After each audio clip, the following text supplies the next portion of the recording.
Oi pessoal, tá começando mais um episódio do Pimenta Filosófica. E hoje nós estamos retornando para mais um episódio do nosso especial sobre psicanálise. O tema de hoje é psicanálise e a sua relação com a reforma psiquiátrica. Hoje nós contamos com a presença especial da Ana Paola Frari, que é psicanalista, doutora, professora e possui experiência na área da saúde coletiva e da saúde mental, atuando como técnica supervisora. É isso aí, pessoal. Roda a vinheta.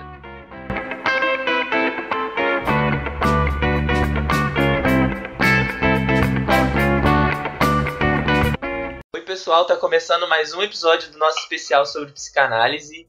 E hoje a gente vai discutir um pouco a relação da psicanálise para a reforma psiquiátrica. Vamos comentar um pouquinho sobre a importância da psicanálise para esse movimento que a gente teve aqui no Brasil, que a gente denomina como reforma psiquiátrica. E para comentar um pouquinho sobre esse tema, a gente trouxe a Ana Paola. Oi! Oi, Iago, boa tarde a todos. Meu nome é Ana Paola Frari, eu sou psicanalista, psicóloga, mestre em saúde coletiva, doutora em psicanálise, sou professora do curso de psicologia da UF, tenho uma trajetória na saúde mental como trabalhadora e também sou professora do mestrado em atenção psicossocial do IBUP. É isso aí, pessoal. Então, antes de mais nada, eu acho que é válido a gente conceituar um pouco o que é um hospital psiquiátrico e como essa questão da loucura foi tratada ao decorrer dos séculos. Antes de mais nada, é muito válido enfatizar que os hospitais psiquiátricos tinham o intuito de atender e assistir os loucos. Mas quando a gente fala sobre essa questão do louco, que a gente tem essa concepção de que o hospital psiquiátrico sempre serviu só para isso, a gente está muito enganado. Porque mais ou menos até ali por volta do século XV, século XVI, o hospital psiquiátrico ele servia para prestar uma espécie de assistência, muito entre aspas, para todas as pessoas que eram vistas como marginalizadas. O que eu quero dizer com uma pessoa marginalizada? Aquele jovem órfão, eu posso estar falando também das prostitutas, dos moradores de rua daquela época, de todas as pessoas que não eram bem vistas socialmente e que não contribuíam de maneira econômica para aquele sistema em questão. Social e econômica, aquela pessoa que era entendida mais enquanto um estorvo para a sociedade. E o asilo psiquiátrico ele servia para apartar essas pessoas da outra parte da sociedade. É muito válido conceituar também que nesse período histórico a loucura era tido como ausência de razão. Então, necessariamente era louco aquela pessoa que não conseguia ser racional, que não conseguia basicamente ser um homem, porque a concepção que a gente tem de homem hoje em dia é que o homem é um ser racional. Então, o louco ele era compreendido como um semi-homem, um quase-homem. Mas a gente pode falar que depois da Revolução Francesa e depois do movimento iluminista, que foi enfatizado aqueles 3 lemas que a gente conhece, do igualdade, liberdade e fraternidade, a gente teve uma nova visão acerca do hospital psiquiátrico e do asilo psiquiátrico. Essa visão ela era muito mais pautada na questão da cidadania, de você entender o indivíduo portador da doença mental como um cidadão que precisa passar por um processo de ressocialização, colocando entre aspas, para ele voltar a coabitar o campo social. Ou seja, o hospital psiquiátrico e o asilo psiquiátrico ele servia como uma espécie de reformatório mental. Mas só que a gente sabe muito bem que necessariamente quando a pessoa ela era mandada para o asilo psiquiátrico e para o hospital psiquiátrico, acabava que ela sempre morria lá e ela nunca retornava à sociedade. E a partir dessa questão, a gente pode discutir um pouco levantando esse conceito de cidadania e assistência como peças-chave para a reforma psiquiátrica aqui no Brasil. Cidadania, assistência e a questão dos direitos também. Que esses 3 pilares eles não foram só importantes para a reforma psiquiátrica, mas para a elaboração de diversas políticas públicas. E quando eu digo isso, eu posso falar também da questão dos adolescentes em conflito com a lei, que a gente saiu do Código de Menores e entrou para o Estatuto da Criança e do Adolescente e a elaboração de políticas públicas de assistência social. E é a partir disso que a gente vai começar a conversar agora. Você poderia discorrer um pouco sobre a questão da reforma psiquiátrica no Brasil, o início, como se deu? Ótimo. Bom, acho que você fez um bom apanhado aí sobre a função dos asilos, e é importante localizar, então, duas questões que talvez norteiem um pouco o debate, né? Uhum. Uma é a assistência psiquiátrica e a própria concepção de loucura e quando a loucura passou a ser uma doença, né? Então, a gente tem um aspecto aí que ele é da assistência no sentido que a gente costuma chamar hoje, né, de saúde mental, enfim. Uhum. E uma outra coisa que é a função social desses espaços, né? As instituições todas têm funções sociais. Sim. E tanto num eixo quanto no outro, ao longo da história foi se modificando. Uhum. Né? Então, a psiquiatria, acho que é importante frisar isso, né? É a primeira especialidade médica. Então, a medicina começa as suas divisões, especialidades e super especialismos a partir da psiquiatria. Uhum. E o ato que é conhecido como o ato de fundação da psiquiatria, que é o ato do Pinel de, enfim, libertar os loucos, mas aprisioná-los sobre os auspícios da medicina, é considerado, então, um ato dúbio nesse sentido, né? Porque ele diz, aqui não é o lugar de vocês, isso não é um lugar para todo mundo, todos os excluídos, existe alguma coisa aqui que deve ser tratada de forma, enfim, compreendida como uma doença. Então é um ato que liberta os loucos de uma certa forma, mas os aprisiona sobre os auspícios da medicina e das questões de saúde. Isso é importante entender porque a nosologia, ou a causalidade, ou o objeto que a gente chama loucura, ele é estudado por diversas disciplinas e ao longo de muito tempo. E esse fenômeno peculiar, que a gente chama do enlouquecimento, ele está presente em todas as culturas e cada uma, ao seu modo, lida com essas questões.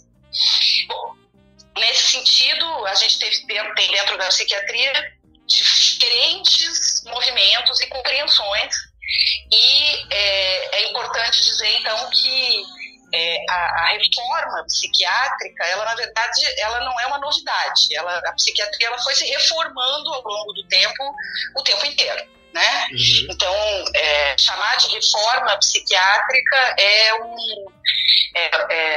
reforma psiquiátrica brasileira, a gente chama um processo todo que culminou numa certa concepção e numa certa organização da assistência.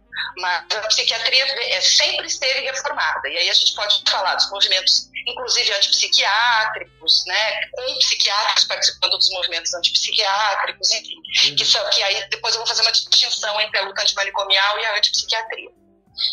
Bom, por outro lado, a função social das instituições também se modifica, né?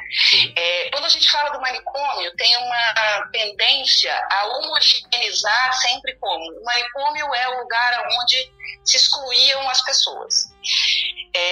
Isso é uma visão que tenta colocar o manicômio num lugar como se todos os manicômios fossem a mesma coisa, né?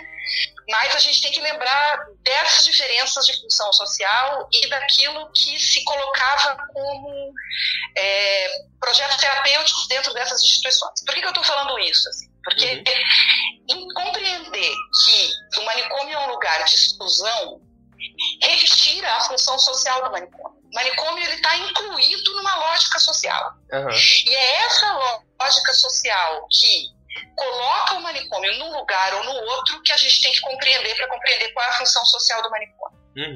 Então, falando do Brasil, né?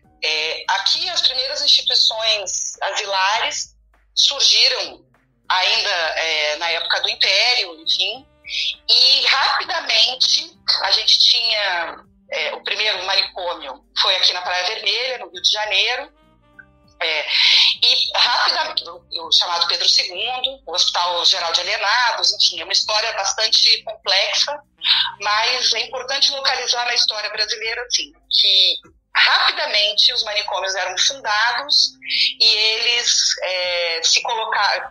ficavam lotados, enfim, e novos leitos iam se abrindo, e novos leitos iam se abrindo, e novos leitos iam se abrindo. Isso diz, então, desse encontro dos dois eixos que eu comecei falando, né? Uma parte, digamos, clínica, ou da operação do cuidado dessas pessoas e da função social dos manicômios. Os manicômios eram diversos. Se a gente pegar na década de 50, 40, você tinha, na década de 30, você tinha alguns hospitais de modelo colônia, como eram, por exemplo, a colônia Juliano Moreira, aqui no Rio, que tinha um projeto terapêutico de heterofamiliaridade, enfim, não era as famílias dos funcionários moravam dentro da colônia, os internos trabalhavam, enfim. E você tinha modelos muito neurobiológicos, como era, por exemplo, a Casa de Saúde Doutoreiras, onde uma certa lógica de asilamento estava coordenada por outras funções, por outros pilares epistemológicos. É importante entender, dentro dessa história, que o manicômio, principalmente no Brasil, ele deu muito lucro, muito tempo para muita gente. Então, você falou aí na sua apresentação, né? Tem alguma coisa que essas pessoas não serviam à produção, né? Inclusive, não produzir passou a ser parte de um diagnóstico, e aí é um outro assunto que a gente pode conversar mais para frente, né? Se a pessoa não consegue produzir, se ela não é produtiva, se ela não consegue ter um horário de trabalho que seja condizente com a lógica do capital, então essa pessoa é improdutiva, logo ela não serve, logo ela é louca, logo ela é maníaca, bipolar, enfim. Mas rapidamente aqui no Brasil se passou, rapidamente não, mas aqui no Brasil muita gente, não vou dizer, não vou fazer uma grande generalização, mas essas pessoas que não produziam e não geravam lucro passaram a ser corpos que geravam lucros dentro das instituições. Então a gente tem um incremento muito grande a partir da década de 60 da contratação de leitos privados pelo poder público, que rapidamente eram inchados, da mesma lógica desde quando os hospitais começaram a ser abertos, desde quando os manicômios começaram a ser abertos. Então, você abre 100 vagas, você lota 100 vagas, você dá muito pouca alta e você precisa de mais vaga, porque é um processo que não se encerra ali, não tem uma dinâmica própria, né? E aí a gente volta para o primeiro ponto, que é a ideia, então, do que é loucura, etc. e tal. Como eu disse, os manicômios não são homogêneos, né? E durante muito tempo, muita gente, inclusive o próprio Basaglia, que é um dos ícones das reformas psiquiátricas. Aqui no Brasil ele tem uma influência basagliana muito forte no modo como a gente concebeu a rede de assistência, mas que fez na Itália a radicalização dessa agenda antimanicomial. Então, o fechamento dos manicômios. O próprio Basaglia chegou a tentar reformar o manicômio, dizer, não, peraí, vamos tentar fazer alguma coisa dentro e tal.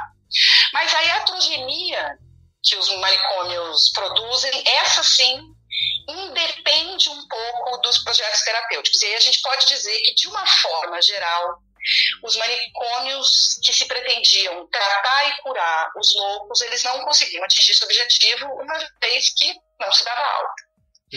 Então, a reclusão, que é uma coisa que a gente está vivendo um pouco agora nessa quarentena, né, ela se provou ineficaz para um objetivo que seria devolver a racionalidade, normatizar, enfim, qualquer que fosse a concepção de cura a partir da concepção de doença para tratar isso que a gente chama de doença mental, loucura, enfim,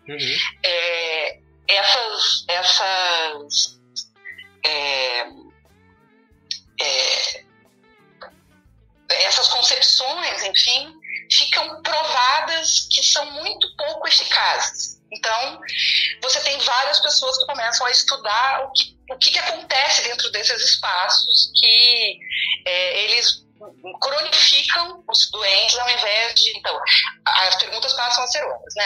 É porque as doenças são incuráveis? É porque os tratamentos não estão bem aplicados? Não. Tem alguma coisa que é da própria iatrogenia do hospital, que adoece mais do que cura. E que se mostra uma fonte de renda, porque esses corpos passam a gerar demandas de internação, que são pagas, enfim, e toda uma indústria da saúde mental que não está restrita a isso, as medicações, a ampliação de diagnósticos, enfim, que acaba se servindo um pouco disso. Então essa é um pouco a história dos asilos no Brasil, né? E a reforma psiquiátrica, ela como brasileira, ela começa com duas grandes críticas, assim. A crítica ao modelo asilar por ferir os direitos humanos. E aí quando a gente fala de ferir os direitos humanos, a gente fica pensando sempre em maus tratos, ou a gente fica pensando na colônia de Barbacena, aquelas pessoas. Sim, isso tudo acontecia, isso acontecia na colônia de Moreira, isso acontecia na Casa de Saúde Doutoreiras, isso acontece na maior parte dos manicômios, porque ainda temos muitos manicômios no Brasil. Sim. Mas, e hospitais psiquiátricos, enfim, qual seja a nomenclatura. Hoje em dia, comunidades terapêuticas, infelizmente, uma usurpação de um nome, mas acontece.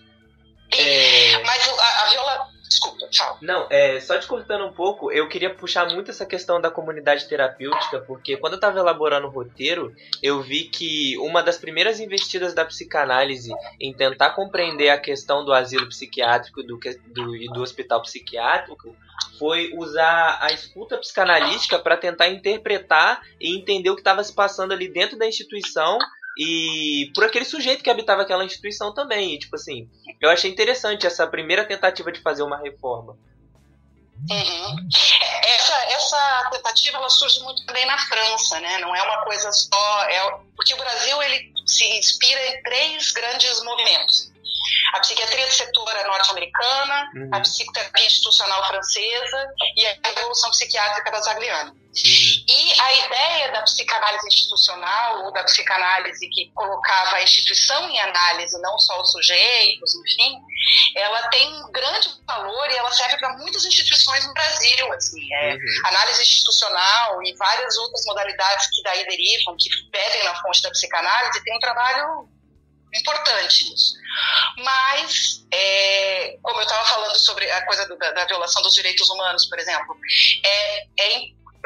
o trabalho do psicanalista dentro de uma comunidade terapêutica, ele acontece, a pessoa fica ali internada o tempo inteiro. E aí você conseguir fazer com que uma singularidade seja colocada em trabalho num ambiente absolutamente totalitário, desumano, é um trabalho inócuo, praticamente. Então, os psicanalistas sim tentaram e contribuíram muito, e contribuem ainda nessa ideia de poder fazer um trabalho dentro das instituições totais, mas a partir do ingresso da reforma psiquiátrica, os psicanalistas foram também linha de frente para que a agenda de desmonte manicomial fosse a prioridade dentro do movimento da reforma. Então, os psicanalistas se ocuparam muito mais da clínica, de como que se faz isso, e da ideia de que, e aí sim, né, de todos os fundamentos da psicanálise aplicados a essas novas formas de compreensão, mas também abandonaram a ideia de que o manicômio ou a comunidade terapêutica seria um lugar... Comunidade terapêutica é importante dizer que é um conceito basagliano também, mas foi apropriado de forma indevida aqui no Brasil, né? E esses espaços asilares e totalitários, eles se mostraram, os psicanalistas se posicionaram politicamente quanto a isso e foram fazer suas pesquisas, seus trabalhos, enfim, em outras frentes. Você poderia comentar um pouco da questão da participação dos movimentos sociais na construção desse processo da reforma psiquiátrica? Porque eu sei que o Movimento dos Trabalhadores em Saúde Mental e a galera da Federação Brasileira de Hospitais também começou a participar efetivamente dessa manutenção desse processo, né? Porque a gente sabe muito bem que a homologação da lei de fato ocorreu tipo em 2001, por aí, 2000, se eu não me engano. 6 de abril de 2001. Isso aí. Mas só que a gente sabe que a questão do movimento da reforma psiquiátrica, ele se intensificou mesmo a partir de 1978 e da década de 80, não foi? Graças a esses movimentos. Na verdade, a gente nunca pode pensar na reforma psiquiátrica sem falar da construção do movimento sanitarista brasileiro. Sim. Então, o movimento sanitarista que deu origem ao nosso SUS e que é um dos grandes patrimônios do brasileiro, né, o SUS, sem o movimento, e aí são 2 movimentos sociais que eu acho que abrem as possibilidades para que então os trabalhadores de saúde mental e a Federação dos Hospitais pudessem se organizar antes disso. A reforma sanitária, né, a compreensão da ideia de saúde para todos e não só para os trabalhadores, como era na época do Inantos. Então, a reforma sanitária, ela coloca as bases todas de como que a assistência à saúde deve ocorrer e o movimento de redemocratização do país. Esses 2 movimentos, o movimento de redemocratização e a reforma sanitária, são os terrenos onde se assentam, então, as possibilidades de uma reforma psiquiátrica. Sim. E aí começou, a maior parte do movimento começa a partir de denúncia dos próprios profissionais, então, os profissionais, os médicos, psicólogos, enfermeiros, que trabalhavam dentro dos manicômios começam a falar sobre as condições de asilamento e da violação dos direitos humanos mais básica. E aí... Só te interrompendo mais uma vez um pouquinho, eu acredito que é válido pontuar que o número de leitos durante o período da ditadura militar, ele duplicou no caso, porque houve um processo de privatização. Mas, ao mesmo tempo, esse processo de privatização ele servia para uma ordem estatal, não é verdade? Que os leitos eles começaram a aumentar porque a galera tinha começado a perceber isso enquanto algo muito lucrativo, como você já comentou mesmo. Exatamente. A gente tem, principalmente depois do golpe militar, uma contratação gigantesca de leitos privados, hospitais privados. A Casa de Saúde Doutor Eiras, em Paracambi, por exemplo, chegou a ter quase 4.000 internos, dos quais 3.000 e poucos eram pagos pelo sistema público de saúde, e não pelo sistema privado, apesar de ser um manicômio privado. Então, esse incremento de aumento, é isso que eu falei, dava lucro para muita gente, assim, né? Exato. Foi, durante algum tempo, o maior investimento da saúde pública brasileira foi em manicômio. Mas, voltando à questão da participação, você poderia comentar um pouquinho mais no processo de redemocratização? Porque eu acredito que a reforma psiquiátrica ela não contribuiu só para a mudança na visão social, mas também na visão institucional do que é a psiquiatria. Porque eu acredito que também haviam muitos entrelaçamentos, por exemplo, a gente citando o Hospital de Barbacena, o Hospital Colônia. Os internos de lá, os pacientes que eram tratados lá, não eram necessariamente só pessoas que tinham adoecimento mental, mas também tinham crianças, tinham muitos idosos, etc. Sim. Não, tinha tudo. Eu participei da intervenção da Casa de Saúde Doutor Eiras e quando a gente começou a fazer o levantamento, tinha gente com síndrome de Down, assim, de pessoas que adoeceram por não ter possibilidade de sociabilidade. Eram números, então muita gente era deixada na porta do hospital, enfim, muitas histórias, e aí seria só dessas histórias a gente poderia ficar aqui horas conversando, mas gente que brigou em casa, todas as histórias que a gente vê em filme, sim, estavam dentro do manicômio, assim, e isso gerava, claro, um lucro e não gerava uma porta de saída. Não é que ninguém saísse, é importante dizer isso. Funcionava o hospital e os ambulatórios ao entorno. Essa era a rede assistencial. Então, quem tinha alta ficava se tratando no ambulatório, quando precisava era internado, mas esse número era muito baixo. Uhum. A maior parte das pessoas entrava dentro do hospital e não saía. Então, você perguntou dos movimentos, né? Essa violação dos direitos humanos, a primeira violação é a mais óbvia, né? Maus tratos, enfim, tudo que a gente vê do horror que é relatado, por exemplo, no livro da Daniela Beck. Uhum. Mas não é a única denúncia que se faz, né? Também tem uma denúncia de violação dos direitos humanos que é, pelo poder médico, alguém é recluso dentro de um lugar sem direito à defesa, sem direito a nada e vai ficar preso com a sua privação de liberdade em nome de que aquilo faz bem para ela e para todo mundo. Uhum. Então, o próprio poder médico entra em questão aí. E as duas grandes denúncias que os trabalhadores faziam na época eram essas duas. Era justamente a ideia de que a violação dentro dos manicômios, a violação de direitos humanos era bizarramente escancarada e também um lugar que se ocupava o poder médico, a ideia da loucura, o que se entendia por tratamento. Aí você pergunta, né, isso mudou a relação institucional com a psiquiatria? Bom, sim e não, porque a psiquiatria ela está inscrita dentro de uma certa condição e construção social. Uhum. Então, hoje em dia você tem uma psiquiatria muito mais dos transtornos e etc e tal, que ganhou terreno aonde essa psiquiatria manicomial perdeu terreno. Então, e existe muito viúvo de manicômio e viúva de manicômio ainda que acha que o manicômio é a saída, é o melhor lugar para as pessoas se tratarem. Então, mexeu nas bases, não sei se mexeu nas bases, mas mexeu nas bases assistenciais, isso é importante. Isso é uma vitória absolutamente importante no meio desse contexto. Agora, puxando um pouco esse assunto da assistência, eu queria saber mais sobre o conceito de território, porque eu acredito que esse conceito é muito importante a gente passar para o pessoal, porque se não fosse essa concepção, a gente não ia ter todos esses tipos de serviços que a gente tem de atenção psicossocial, como, por exemplo, o CAPSI, o CAPS, o NAPS, os ambulatórios, etc. Uhum.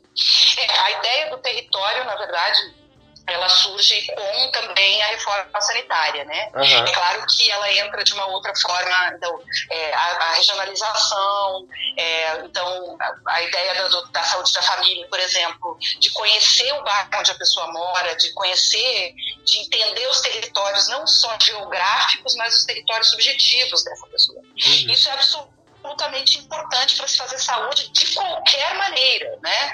Não dá para você, por exemplo, vamos pegar um exemplo agora na época da quarentena, não dá para você chegar para uma pessoa que mora num cômodo com 6 pessoas, se você não conhece essa realidade, você vai dizer, fiquem isolados, cada um num quarto. Não existe isso. Uhum. Então, a promoção da saúde está ligada ao conhecimento do território onde esses sujeitos habitam. Na saúde mental, a gente usa muito a ideia de território subjetivo, ou seja, o território onde essas pessoas fazem laço, onde elas se encontram, onde elas têm um lugar, onde elas conseguem habitar para além da geografia colocada, né? Sim. Então, a ideia do tratamento de base territorial é dizer que a reclusão em si, como prerrogativa, ela não favorece o tratamento. Sim. Isso quer dizer que nunca se interna ninguém? Não quer dizer que nunca se interna. Isso quer dizer que o tratamento tem que ser feito ali onde essa pessoa vive e opera a sua subjetividade. É ali que tem que estar. É com esses conflitos e com todas as precarizações, com precariedades, mas é ali que esse tratamento tem que se dar, porque é ali que a pessoa vive. Uhum. Não tem nenhuma razão para a pessoa morar no hospital. Sim. Então, isso é a base de todos os equipamentos de base territorial, né? Como a gente chama dentro da saúde mental. Uhum. Agora, puxando um pouco esse assunto que você falou, que eu achei muito interessante você tocar na questão da família, porque eu consigo compreender que quando a gente está falando de política pública, a atuação da família digamos, na recuperação do paciente é uma parada extremamente importante, não é verdade? Sim, Sim, extremamente importante. Extremamente importante. É muito difícil a família não estar... Quem, né, tem família, enfim, a família não adoecer junto, não ter... Enfim, não tem como não envolver a família nisso. A atenção psicossocial, se a gente for chamar assim, ela é uma ideia de que os fatores que determinam o adoecimento mental, eles não são intrínsecos ou em si mesmados numa pessoa, né? Não é alguma coisa que é desenvolvida simplesmente. Então, ela está no jogo das relações, ela é reconhecida nesses jogos das relações, ela é reconhecida dentro daquilo que é considerado produtivo ou improdutivo. Uhum. E aí, dentro desses jogos sociais e dessas interações sociais, é que a atenção psicossocial vai trabalhar. Ela fala que existe alguma coisa que é psico e alguma coisa que é social, ou seja, é indissociável esses dois termos na hora de pensar os tratamentos.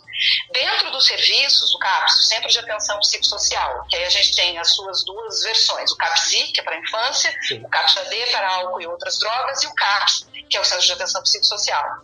Eles têm, em geral, trabalhos com a família. Então, tem grupos de família, atendimento à família. Uhum. Muitas vezes os ambulatórios públicos vão acolher mães, pais, irmãos que têm que lidar com alguém com algum usuário desses serviços, e a atenção psicossocial, então, ela vai entender que é sim esse cuidado integral, não é um cuidado que vai tratar, por exemplo, a esquizofrenia, porque isso não existe. Sempre nessas relações em que as coisas se demonstram, em que as coisas aparecem, que a gente tem que estar atuando. Então, sem dúvida, o papel da família e a atenção ao cuidado com a família é alguma coisa que está na agenda da atenção psicossocial desde a saída. E muitos familiares também engrossaram as fileiras de movimentos sociais pela reforma psiquiátrica brasileira. É a questão da luta antimanicomial, por exemplo, não é? Exatamente. A luta antimanicomial, ela justamente tem como agenda, tem uma luta antimanicomial com uma agenda de desmonte do manicômio e uma agenda mais abolicionista também, né? Uhum. Das instituições de reclusão como um todo. Claro que alguns familiares, e isso tem que ser dito também, se posicionaram contra, fizeram movimentos sociais também contrários ao processo dessa agenda de desmonte do parque manicomial, mas muitos familiares e muitos usuários protagonizaram e protagonizam até hoje, né, são os grandes atores desses movimentos sociais, a luta antimanicomial, pelo fechamento dos leitos e pelo incremento da atenção psicossocial como política pública de tratamento para a saúde mental. Agora comentando um pouco sobre o CAPS também, que eu acho que é muito maneiro a gente falar para a galera que a atuação do CAPS, ela visa também você compreender o social no sentido de que ele funciona como uma rede. E essa rede, ela articula a questão da assistência, da educação e da saúde na atenção básica. E complementando esse tripé, formando um quadripé no caso, tem a atuação da universidade, né? Porque a universidade pública, ela sempre está pautada naquele lema da pesquisa, extensão e ensino. Então a gente pode dizer que a pesquisa e extensão estão diretamente atreladas com a questão do CAPS, quando a gente fala, por exemplo, do estágio na rede de saúde. Sim. É importante entender uma coisa, toda saúde é coletiva. Uhum. Isso eu acho que é um ponto de partida, porque a gente tende a acreditar que a saúde é alguma coisa individual, né? Só que a gente tem que entender que, por exemplo, em lugares onde, vamos pegar uma coisa básica, em lugares onde não tem saneamento básico, por exemplo, as pessoas adoecem mais. Uhum. E isso é uma questão de saúde coletiva. Então, não há como defender, e acho que esse é um bom momento para a gente lembrar isso, né, que não há como você ter uma saúde. Claro que tem ações individuais que fazem que as pessoas fiquem, sei lá, o que chamam de mais saudável, menos saudável, mas a saúde como um todo ela é sempre coletiva. Né? Se a gente for pensar, por exemplo, nas residências terapêuticas, são as casas destinadas a egressos de longa internação, que aí não tem família em geral, às vezes tem, mas enfim, no primeiro momento era para quem não tinha família, que vivem dentro da cidade, enfim, né, que estão habitando a cidade. Qual era, por exemplo, quando eu trabalhava nesse dispositivo, em 2008, 2010, por aí, qual era a maior dificuldade que a gente tinha para implementar esse serviço? Alugar a casa. Por quê? Porque a gente vivia num processo aqui no Rio de Janeiro, por exemplo, estou falando do Rio de Janeiro, né? A gente vivia num processo de gentrificação e num boom imobiliário que impedia um processo de cuidado. Ou seja, o que eu estou querendo dizer? Totalmente atrelado às condições sociais. Não se enfrenta problemas de saúde acreditando que você vai ter uma linha só da atuação da saúde. Você tem uma linha, claro, da linha da saúde, que mantém os atendimentos, que sabe o que fazer, que tem uma direção técnica, mas ela sozinha não responde pela saúde das pessoas. Então, nem a rede de assistência. Então, não dá só para resumir nem na rede de saúde e assistência. A gente precisa de políticas públicas de forma geral. E sempre essas políticas públicas, se elas vão ser efetivas ou não, vão depender do contexto social onde elas estão inscritas. E das políticas, aí sim, de governo que se colocam dentro dessas políticas públicas. Então, essas redes de assistência, a gente fala que tem redes quentes e redes frias, né? As redes frias são as redes realmente de assistência de equipamentos e forjadas nas políticas públicas. E as redes quentes são as redes que os próprios usuários fazem, que os próprios trabalhadores fazem, com a cidade. Então, às vezes um parceiro de cuidado vai ser o vendedor de churros, às vezes um parceiro de cuidado vai ser o padre da igreja, às vezes um parceiro de cuidado. É a ideia de uma atenção psicossocial, de como coletividade, né? Vivemos em sociedade, respondemos por aquilo, com uma direção técnica, claro, mas que compõe todos esses cenários. É impossível você fazer saúde só com saúde. Agora, tocante em relação à questão da redemocratização, eu acho que seria interessante a gente comentar um pouco como a reforma psiquiátrica contribuiu para esse processo, porque a efetividade das políticas públicas veio a partir da concepção de cidadania e da concepção de direitos, né, que era algo que a gente não tinha antes, quando a gente estava nesse processo de regime militar, de ditadura. Exatamente. O que a gente chama de Constituição Cidadã realmente é o nosso grande ganho da década de 80, né, a Constituição promulgada em 88. Essa ideia de cidadania, da Constituição Cidadã, e, por exemplo, na saúde, dizer que a saúde é um direito de todos e dever do Estado, é o que possibilita, é uma das grandes lugares em que se assenta uma possibilidade de que você olhe para o louco e também veja, entenda que ele é um cidadão e que ele tem direitos como qualquer outra pessoa. E aí, claro, sem entrar no debate da inimputabilidade ou não, que aí é um outro assunto, mas que as pessoas têm direito a ser tratadas e têm direito a ser tratadas dignamente, e isso exclui lugares onde a violação de direitos humanos ocorre em diversos níveis. Então, dentro do papel da redemocratização do surgimento da Constituição Cidadã, muitos movimentos sociais atuaram aí. E atuaram, e aí muitos mesmo, né? Se a gente for pensar, até a ideia da reforma agrária está colocada aí, não é só no âmbito da saúde ou da educação, e depois eu quero voltar a falar da universidade, que eu não respondi. Muitos movimentos sociais estão colocados aí que permitem a construção de uma Constituição que aí permite a construção de políticas públicas. Você vê que a Constituição é de 88 e a Lei da Reforma Psiquiátrica é de 2001. Então, muita coisa se construiu aí, e o movimento de luta antimanicomial, sem dúvida, e dos trabalhadores, sem dúvida, foi o carro-chefe aí a partir da década de 70 e 80, e uma briga muito grande na década de 90 até conseguir a aprovação da lei em 2001. Vale dizer que iniciativas reformistas já aconteciam antes da promulgação da lei. Por exemplo, a residência terapêutica é anterior à promulgação da lei que a gente chama da Lei da Reforma Psiquiátrica. Então, muita gente fazendo as coisas na mão, na marra, sozinho, sem um retorno, até que isso se efetivou como uma política de Estado e que é gerida hoje pelas políticas de governo. Você poderia comentar sobre o que é a residência terapêutica, para o pessoal saber mais qual é a importância dessa política pública? Dispositivo.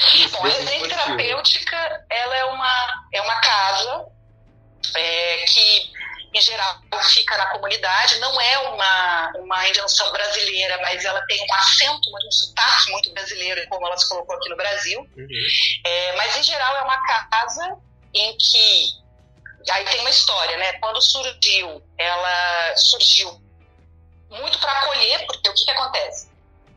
Quando a agenda, a reorientação do modelo começou a ser feita, então a gente, e isso também é importante, né, teve que se mexer muito no financiamento da saúde para conseguir fazer a reforma, e aí isso também é importante colocar, né? Então, todo o dinheiro que era destinado aos leitos de internação passaram a ser destinados aos atendimentos de base territorial. Isso que fez com que as prefeituras impulsionassem a construção de residência terapêutica, por exemplo. Né? Não são, os gestores não saíram construindo assim. E aí, bom, enfim, são residências que são alugadas pelo poder público e, a princípio, eram para receber até 8 moradores, hoje a gente já tem residências de 10, mas até 8 moradores, egressos de longa internação e que não tinham para onde retornar, porque a maior parte das pessoas, depois de, por exemplo, a Casa de Saúde Doutoreiras, quando teve a intervenção para o fechamento, a pessoa que estava internada há menos tempo lá dentro estava internada há 7 anos.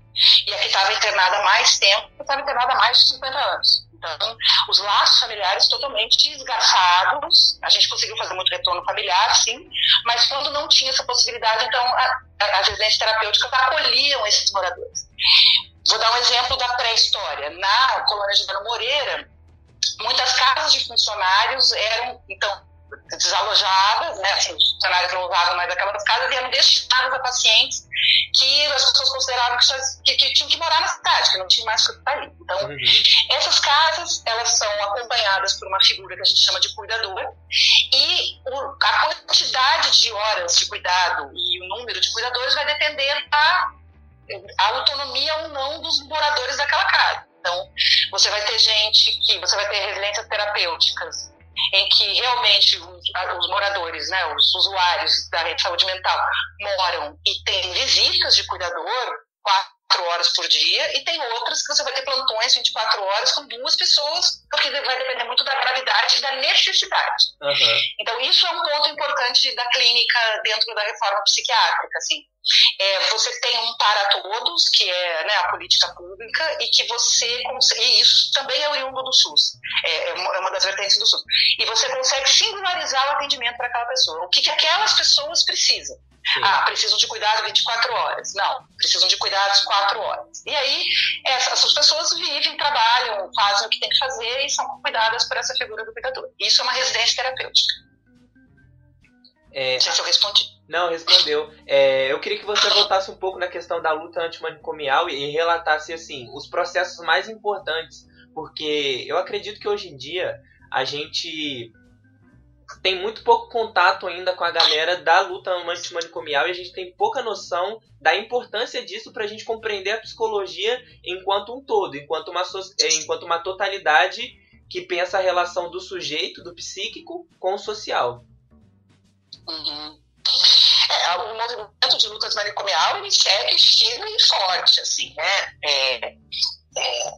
Por exemplo, a atuação desses movimentos não tem nem como dimensionar, porque eles são movimentos múltiplos também, né? Então, você tem uma vertente, como eu falei, mais abolicionista, outras... tem muito movimento antimanicomial que já está discutindo as questões raciais, né? De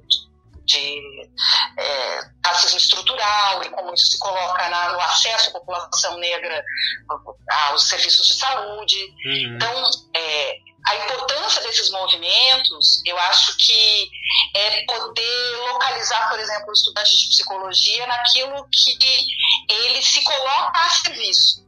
Sim. E isso é importante porque desloca o lugar de poder saber que, em geral, não se espera do técnico dentro da saúde mental. Então, tem uma máxima que todo mundo da saúde mental fala, que é, antes de ser um especialista na saúde mental, você é um técnico de saúde mental. Então, antes de ser médico, psicólogo, enfermeiro, você é um técnico da saúde mental, a serviço daquele usuário.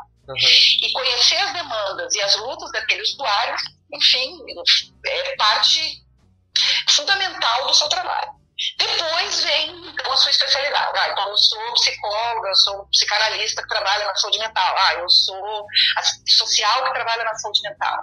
Mas o mais importante é que antes da especificidade de um trabalho, existe então uma subversão desse lugar de poder. O saber não está colocado única e exclusivamente do lado do técnico. Esse saber está colocado ao lado do usuário.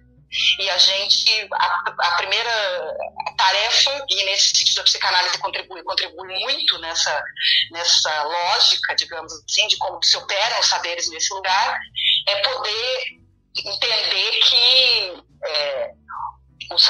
esse encontro de saberes é que vai resultar em alguma coisa. Então, o poder não está do lado só do técnico, apesar da gente ter poder. E aí é esse que é o grande negócio, é você entender qual o poder que você tem e a quem ele serve. A quem serve o poder que você tem na hora de exercer ali alguma coisa. E o saber sobre o sofrimento em si, que não está enclausurado do lado do técnico. Ele é um saber que a gente faz acontecer e faz considerar a partir do usuário, né? No começo dessa sua resposta à minha pergunta, você falou uma parte muito interessante, que é a questão da adequação da demanda, porque a gente consegue conceber isso dentro da psicanálise até de uma forma meio que linear. Tipo, se eu tiver errado, você me corrige. Mas eu acredito que a psicanálise ela foi se atualizando muito em relação à questão da demanda. Por exemplo, a gente pega os desmembramentos que aconteceram dos ensinamentos de Freud para quando Melanie Klein pegou e já levou muito mais para o lado da infância. A gente tem a questão do Winnicott também, a gente tem a questão do Lacan, quando ele propõe o retorno a Freud, e agora a gente está vivendo esse movimento de novo com a questão do atendimento remoto, o atendimento online, e com a ascensão das psicopatologias, né? Porque os saberes eles vão se atualizando de acordo com que a demanda surge. Uhum. É importante dizer o seguinte, né? Que não é uma novidade, por exemplo, os psicanalistas estarem enfrentando as realidades que se colocam socialmente para tentar responder ao sofrimento contemporâneo. Isso não é uma novidade. Assim, muita gente acha que a atuação dos psicanalistas nas instituições de saúde mental, dos psicanalistas no encontro com a cidade, é uma coisa que é uma novidade. Na verdade, assim, a gente tem até um trabalho que eu estou usando bastante, que chama as Clínicas Públicas do Freud. Uhum. O Freud era um homem contemporâneo e sabia o que estava acontecendo ao seu redor, saiu. Quando foi para a Inglaterra, não foi porque foi convidado, aí saiu de uma forma muito trágica, né? Expulso pela Gestapo, enfim. Sim. E mesmo dentro dessa dinâmica, não recuou a tentar entender esses fenômenos, né? A gente tem os textos lá, Porque é Guerra, enfim, que o Freud já se posiciona. O Lacan, do mesmo modo, em 68 também, tem um posicionamento dos psicanalistas. A ideia dos psicanalistas se posicionar. Aqui no Brasil, a gente teve uma grande vou chamar um celeuma, mas não sei, mas uma grande divisão dentro das escolas de psicanálise quando surgiu o caso do Amilcar Lobo, que era um torturador e que era psicanalista, enfim, e as escolas de psicanálise se posicionaram quanto a isso politicamente. Então, acho que é importante localizar isso, porque senão dá a impressão que a psicanálise agora está descobrindo isso, né? E na verdade não, sempre teve essa atenção às formações psicopatológicas contemporâneas, né? Sim. As neuroses de guerra, enfim, hoje em dia as psicopatologias contemporâneas. Então, acho que a psicanálise ela avança, sem dúvida, né? E ela avança pelo trabalho dos psicanalistas, né? Então, o trabalho dos psicanalistas avança também conforme as possibilidades. Hoje em dia a gente está discutindo isso, atendimento online, que é uma coisa que impensável há um tempo atrás, para a maior parte dos psicanalistas. E a partir daí que acho que esse é o espírito científico que todo psicanalista herda do Freud, né? Sim. É impossível você ser psicanalista sem esse espírito científico, de curiosidade, de querer entender como as coisas se passam, e ao mesmo tempo de uma humildade enorme diante das coisas que se apresentam. Sim. Ao invés de se antecipar as interpretações e conclusões, a gente decanta para poder, enfim, num tempo do só depois, que é o tempo da clínica. Então, é isso, assim. Eu queria saber agora um pouco, puxando essa questão das psicopatologias contemporâneas, eu queria saber como é que o CAPS, principalmente o CAPS-C, porque quando a gente está falando de psicopatologia contemporânea, eu acredito que se incida muito mais entre os jovens e os adolescentes. Tipo, por exemplo, falando do fenômeno da automutilação, por exemplo. Como é que o CAPS-C e o CAPS ele lida com esses fenômenos? Todos esses, então, eu acho que isso é uma coisa importante, né? O CAPS-C, o CAPS, enfim, esses serviços, eles não tratam os sujeitos a partir do seu sintoma, né? Daquilo que se queixa, mas a partir de um certo sofrimento. Então, às vezes se coloca atendimentos em grupos desse tipo de fenômeno, porque se acha interessante clinicamente. As estratégias clínicas dentro desses serviços, elas são múltiplas. E é assim que tem que ser, né? O Centro de Atenção Psicossocial, ele congrega diferentes saberes que estão colocados ali a serviço daqueles usuários. Então, não existe uma política específica e nem deve haver para como se lida com psicopatologias contemporâneas dentro dos serviços. O que tem que ser ter uma direção clínica, isso sim, uma direção técnica, que vai entender as diferentes formas de abordar essas questões. Então, você tem em alguns serviços faz grupos, outros grupos temáticos ou grupos de outras ordens, e cada projeto terapêutico singular vai ser traçado para cada usuário dentro do serviço conforme aquilo que se entende, se passa o projeto junto com o usuário, daquilo que a gente entende de direção técnica para aquele caso. Então, isso é muito importante. Não existe alguma coisa que vá ficar maior do que o sujeito, né? O seu sofrimento, aquilo que leva ele a um serviço, não é maior do que ele. Então, o que vai determinar a forma de tratamento e a direção clínica desse tratamento, enfim, é o próprio sujeito e uma direção clínica. É o que é traçado dentro do projeto terapêutico singular. Então, a partir dos diferentes projetos terapêuticos singulares, a gente tem direções técnicas para tratar de formas múltiplas essas psicopatologias contemporâneas. Mas sim, tem chegado muito. Como há um tempo atrás, na década de 80, a gente tinha uma coisa muito grande com a depressão, e não são só nos jovens, né? A gente tem muito caso de ansiedade, síndrome do pânico, enfim, que aí não atinge só o CAPS, também chega nos CAPS e nos ambulatórios. E agora, por último, para fechar, eu queria que você comentasse um pouco da sua experiência como psicanalítica no CAPS, e dissertasse sobre como foi essa experiência e como isso contribuiu e contribui hoje para a forma como você direciona os seus alunos em relação ao estágio e a forma como você direciona as suas aulas. Bom, difícil essa pergunta. Não sei como que isso contribui, acho que não sei se eu sei como isso contribui, eu posso dizer da experiência. Eu fiz formação em psicanálise desde sempre. Meu encontro com a saúde mental foi posterior ao meu encontro com a psicanálise. Então, eu primeiro me encontrei com Freud, com Lacan e com esse desejo decidido, e depois é que eu me encontrei com a saúde mental. Eu fui escrever a minha tese sobre residência terapêutica, né, e eu posso dizer sem nenhum constrangimento que quando começou a surgir essa questão, para mim estava muito assim, eu trabalhava dentro de um manicômio e perguntava o que um psicanalista faz aqui. E aí, e ao mesmo tempo que vinha essa pergunta, eu falava, mas se não é psicanálise, é o quê então? Porque eu não sei fazer de outro jeito.